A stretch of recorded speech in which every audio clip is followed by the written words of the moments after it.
2014 में आई jail bat movie एना नाम की एक लड़की के ऊपर है जिसे अपने बाप के मर्डर के जुर्म में जेल हो जाती है। अब जेल में उसके साथ क्या क्या होता है ये जानने के लिए वीडियो के अंत तक बने रहिए। तो चलिए वीडियो को शुरू करते हैं। फिल्म की शुरुआत में हम एना को देखते हैं जो अपने रूम में बैठकर सेलो बजा रही होती है। थोड़ी देर बाद उसके रूम में उसके पापा जाते हैं और उसके साथ जबरदस्ती करने लगते हैं। वो एना के कपड़े उतार देते हैं और उसकी रेप करने की कोशिश करते हैं। एना अपने आप को बचाने के लिए उसको धक्का देती है। तभी उसके पापा का सिर जाकर किसी नुकीली चीज से टकराता है जिससे उनके गले में से खून निकलने लग जाता है और थोड़ी देर में वहीं पर ही मर जाता है। उसके बाद हम देखते हैं कि एना की माँ कोर्ट में गवाही देती है कि उसके पापा तो बहुत अच्छे इंसान थे और वो एना के साथ ऐसा कर ही नहीं सकते। पर एना बोलती है कि उसके पापा अक्सर उसका रेप किया करते थे और इस बार भी उसके साथ जबरदस्ती कर रहे थे, इसलिए उसने सेल्फ डिफेंस में उनको मारा। मगर कोर्ट की जज एना की मां की गवाही को मानती है और एना को 8 साल की सजा सुना देती है। उसके बाद एना को जेल में लाया जाता है और वहां पर आकर उनके सारे कपड़े उतार दिए जाते हैं और उन्हें कैदियों वाले कपड़े दिए जाते हैं। उसके बाद सारे नए कैदियों को एक लाइन में खड़ा कर दिया जाता है और वहाँ का वार्डन आता है जिसका नाम फ्रैंक होता है। वो उनको बोलता है कि अगर तुम हमारे हिसाब से चलोगे तो तुम्हें यहाँ पर रहने में कोई तकलीफ नहीं होगी। और फिर जितने भी कैदी होते हैं उन सबको सेल में भेज दिया जाता है। एना को जिस सेल में भेजा जाता है वहाँ पर एक लड़की ऑलरेडी बंद होती है। इस लड़की का नाम जीनी होता है और ये ज्यादा कुछ बोलती नहीं है, बस अपनी किताब पढ़ती रहती है। उसके बाद रात को एना सो जाती है और सुबह हम देखते हैं कि एना सो रही होती है और जीनी उसको देखकर मास्टरबेट कर रही होती है। इससे यह पता चलता है कि जीनी एक लेस्बियन होती है। उसी दिन एना जेल में घूम रही थी और वहीं पर ही कैदियों का ग्रुप होता है जिसमें से एक लड़की एना के पास आती है जो उनकी लीडर होती है और उसका नाम कोडी होती है। कोडी एना को अपने ग्रुप में शामिल होने के लिए बोलती है पर एना उसे मना कर देती है और बोलती है कि उसे अकेला छोड़ दो। इससे कोडी गुस्सा हो जाती है और एना को बोलती है कि तुम्हें इसका अंजाम भुगतना पड़ेगा। उसी दिन एना जेल की सफाई कर रही होती है, तभी कोडी की कुछ फ्रेंड आती हैं और एना को उठाकर वॉशरूम में ले जाती हैं और उसे नीचे लिटाकर लातों से मारती है। इसके बाद वहाँ की एक गार्ड एना को डॉक्टर के पास ले आता है पर एना डॉक्टर और उस गार्ड को उन लड़कियों का नाम नहीं बताती है जिन्होंने उसको मारा था। उसके बाद एना को वार्डन फ्रैंक के पास ले जाया जाता है। फ्रैंक उसको बोलता है कि यहाँ पर और भी खतरनाक लड़कियाँ हैं जो तुमको बहुत ज्यादा नुकसान पहुँचा सकती है।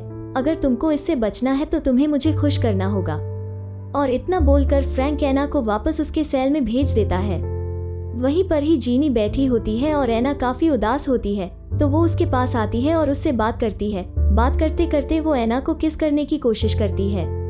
पहले तो एना थोड़ी सी घबरा जाती है पर वो भी जीनी को किस करने लगती है। फिर वो दोनों साथ में इंटीमेट होते हैं। उसके बाद एना जीनी को अपने साथ बाहर ले आती है। बाहर कोडी का ग्रुप होता है और वहाँ पर आकर वो बोलती है कि मुझे कोडी के ग्रुप में शामिल होना होगा। जीनी उसको मना करती है पर वो नहीं मानती और वो कोडी के ग्रुप में जाकर वहाँ के एक लड़की को मारने लगती है। इससे कोडी काफी खुश हो जाती है और वो एना को अपने ग्रुप में शामिल होने के लिए बोलती है। कोडी एना को बोलती है कि अगर तुम्हें हमारे ग्रुप में शामिल होना है तो तुम्हें दूसरे ग्रुप की लड़की जिसका नाम कैमली है उसको जाकर पीटना होगा। तो एना वहाँ पर चली जाती है और वहीं पर कैमली बैठी होती है और उसके साथ लड़ने लग जाती है। तभी वहाँ पर गार्ड आ जाते हैं और दोनों को छुड़ाते हैं। उसके बाद गार्ड एना को अपने साथ ले जाते हैं और वहाँ पर उसके कपड़े उतारने के लिए उसको बोलते हैं। कपड़े उतारकर उसे एक काल कोठरी में डाल देते हैं जहाँ पर पूरी रात उसे रखते हैं। उसके बाद एना को वार्डन फ्रैंक के पास भेज दिया जाता है। वार्डन फ्रैंक उसे बोलता है कि अगर तुम्हें इन सब से बचना है तो तुम्हें मुझे खुश करना होगा और वो एना के सामने आकर अपनी पैंट उतार देता है और वो एना के साथ इंटीमेट भी होता है। एना वहाँ से निकलकर कोडी के पास आती है। कोडी एना से काफी खुश होती है और उसे अपनी टीम में भी शामिल कर लेती है। वो एना को सेड्यूस करने लगती है और उसका कपड़ा उतार देती है। फिर दोनों साथ में इंटीमेट होते हैं। आगे हम देखते हैं कि एना की माँ एना से मिलने आई होती है। एना अपनी माँ को बोलती है कि उसके पापा की वजह से ही उसे जेल में जाना पड़ा है। तो एना की माँ बोलती है कि उसके पापा बहुत अच्छे आदमी थे और वो ऐसा कर ही नहीं सकते थे। पर एना उसे मना करती है और बोलती है कि वो बहुत बेकार इंसान थे, जिससे उसकी माँ काफी गुस्सा हो जाती है और वहाँ से चली जाती है। उसके बाद एना वहाँ से निकलकर कोडी के पास आती है और वो कोडी को सारी बातें बताती है। कोडी बोलती है कि तुमने जो भी किया अपने बचाव के लिए किया और तुम बिल्कुल सही हो। तभी अचानक ही दूसरे ग्रुप की लड़कियां उनके पास आ जाती है और उनसे लड़ने लगती है। वहाँ पर गार्ड आते हैं और दोनों को छुड़ाते हैं। उसके बाद एना को फिर से वार्डन फ्रैंक के पास भेज दिया जाता है। फ्रैंक उससे बोलता है कि अगर तुम्हें सजा से बचना है तो मुझे खुश करना होगा, और वो उसको ड्रग लेने के लिए बोलता है। अब एना वो ड्रग ले लेती है और उसके बाद फ्रैंक उसके साथ इंटीमेट होता है। उसके बाद एना कोडी के पास आती है और कोडी उसका दर्द कम करने के लिए उसको ड्रग देती है। ड्रग लेने के बाद कोडी उसके साथ इंटीमेट होने की कोशिश करती है, पर एना उसे मना कर देती है और बाहर चली जाती है।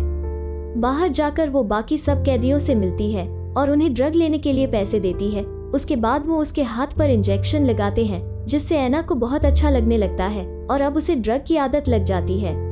एना ड्रग लेने के बाद अपने सेल में वापस आती है। वहाँ पर जीनी होती है। जीनी उसको समझाने की कोशिश करती है कि ड्रग तुम्हारी सेहत को पूरी तरह से खराब कर देगी और उससे तुम्हें काफी नुकसान होगा, पर एना उसकी बात नहीं मानती है। बहुत ज्यादा नशे में होने के बाद कैमली के पास जाकर लड़ाई करना शुरू कर देती है और उसे काफी मारती भी है। वहीं पर ही गार्ड आ जाते हैं और उनको छुड़ा देते हैं। उसके बाद एना को उसी काल कोठरी में वापस बंद कर दिया जाता है। वहां से निकलने के बाद एना अपने सेल पर आ जाती है और जीनी भी वहीं पर होती है और एना के पास आकर उसे किस करने लगती है। अब एना को ड्रग की आदत लगी होती है और वो ड्रग के लिए रोने लगती है। अब वो ड्रग बेचने वाली कैदियों के पास जाती है। वहीं पर कोडी भी आ जाती है और एना को अपने साथ ले जाती है। कोडी एना को ड्रग लेने के लिए मना करती है, पर एना नहीं मानती और पत्थर से अपने गले को चोट पहुंचा देती है और कहती है कि मुझे ड्रग नहीं मिला तो मैं अपने आप को मार दूंगी। गार्ड उसको छुड़ाने की कोशिश करते हैं और वहीं पर ही फ्रैंक भी आता है। वो एना को समझाता है, लेकिन एना उसकी बात नहीं मानती। उसके बाद गार्ड उसे पकड़कर वापस से कालकोठरी में डाल देते हैं। थोड़ी देर बाद उसे खाना मिलता है और उसे जिस प्लेट में खाना मिलता है वो उसे तोड़कर अपने हाथ को काट लेती है। थोड़ी देर बाद गार्ड आकर देखते हैं कि वहाँ पर वो बेहोश पड़ी हुई है और उसे हॉस्पिटल में ले जाया जाता है। वहाँ पर उसे बांध कर रखते हैं। डॉक्टर उसके पास आकर पूछते हैं कि तुमने अपने आप को मारने की कोशिश क्यों करी? तो एना बताती है कि उसे ड्रग की जरूरत थी और उसे ड्रग नहीं मिल रहे थे, इसलिए उसने अपने आप को मारा। एना को कुछ दिनों के लिए हॉस्पिटल में रखा जाता है। अब ड्रग के बिना एना की हालत बहुत ज्यादा खराब हो जाती है, पर डॉक्टर उसका ट्रीटमेंट करने की कोशिश करते हैं। एना अपने आसपास के लोगों को भी देखती है कि बिना ड्रग के उनकी हालत कितनी ज्यादा खराब हो रही है, तो उनको देखकर वो ड्रग को छोड़ने का फैसला लेती है। थोड़ी देर बाद उसे हॉस्पिटल से वापस जेल में भेज दिया जाता है। वहीं पर एना की माँ उससे मिलने आती है और वो अपनी माँ से मिलती है और उसकी माँ उसे बताती है कि उसके पापा सचमुच बहुत बेकार इंसान थे और तुमने जो भी किया वो सही किया। मैं तुम्हें जेल से बाहर निकलवा लूंगी। ये सब सुनकर एना बहुत ज्यादा खुश होती है कि उसकी माँ उसे यहाँ से छुड़ा लेगी। अब वो अपनी सेल में आने के बाद वो अपने हाथ पर से उस टैटू को हटाती है जो कोडी ने उसके हाथ पर बनाया था। उसके बाद वो जीनी के पास आती है और उसके साथ इंटीमेट होती है। कोडी का ग्रुप छोड़ने से कोडी उस पर बहुत ज्यादा नाराज होती है और जब वो खाना खा रही होती है तो अपने फ्रेंड के साथ मिलकर उसे परेशान करती है। वहीं पर कैमिली भी आती है और वो भी उसे तंग करना शुरू कर देती है। उसके बाद हम देखते हैं कि एक गार्ड एना को फ्रैंक के पास लेकर आता है और फ्रैंक के हाथ में एक सेलो होता है और वो उसे बजाने के लिए बोलता है और एना बहुत अच्छा सेलो बजाती है। अब रात के समय हम देखते हैं कि कोडी एना के पास आती है और उसके हाथ में कटर होता है जिससे वो उसकी गाल को काट देती है। सुबह वो हॉस्पिटल में होती है और वहीं पर फ्रैंक आता है और उससे पूछता है कि ये किसने किया, तो वो बता देती है कि कोडी ने किया है और फ्रैंक बोलता है कि उसको उसकी सजा जरूर मिलेगी। फिर एना डॉक्टर को भी यह बता देती है कि फ्रैंक उसके साथ जबरदस्ती करता है और तभी फ्रैंक अपने ऑफिस में बैठे बैठे उनकी बातें सुन रहा होता है। उसके बाद फ्रैंक जेल की कुछ कैदियों को उस डॉक्टर को डराने के लिए भेजता है। अगले दिन डॉक्टर फ्रैंक के केबिन में आती है और उसको बोलती है कि मुझे तुमसे कुछ बात करनी है। तो फ्रैंक बोलता है कि मैं तुम्हारी प्रॉब्लम को सॉल्व कर दूंगा, लेकिन फ्रैंक कुछ कैदियों को बोलकर उस डॉक्टर को मरवा देता है। अगले दिन हम देखते हैं कि जेल में टैलेंट शो होता है जिसमें हर कोई अपना अपना टैलेंट दिखाता है, जिसमें एना बहुत अच्छा सेलो बजाती है और वो कॉम्पिटिशन जीत जाती है।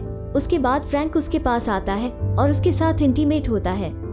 अगले दिन वापस उसको अपने केबिन में बुलाता है, पर एना के हाथ में इस बार मोबाइल होता है जिसमें कैमरा लगा होता है। वो फ्रैंक के साथ इंटीमेट होते हुए उसका पूरा वीडियो बना लेती है। एना उस वीडियो को जेल के सरकारी अफसरों को दिखा देती है। वो वीडियो देखने के बाद फ्रैंक को वहां से बाहर निकाल दिया जाता है और एना की बेल को भी मंजूरी दे दी जाती है। उसके बाद में देखते हैं कि एना जेल से बाहर निकल जाती है कुछ दिन का समय बीतता है और हमें एना एक शो में दिखती है जहाँ पर वो सेलो बजा रही है और उसके आसपास बहुत सारी ऑडियंस है और यहीं पर मूवी खत्म हो जाती है।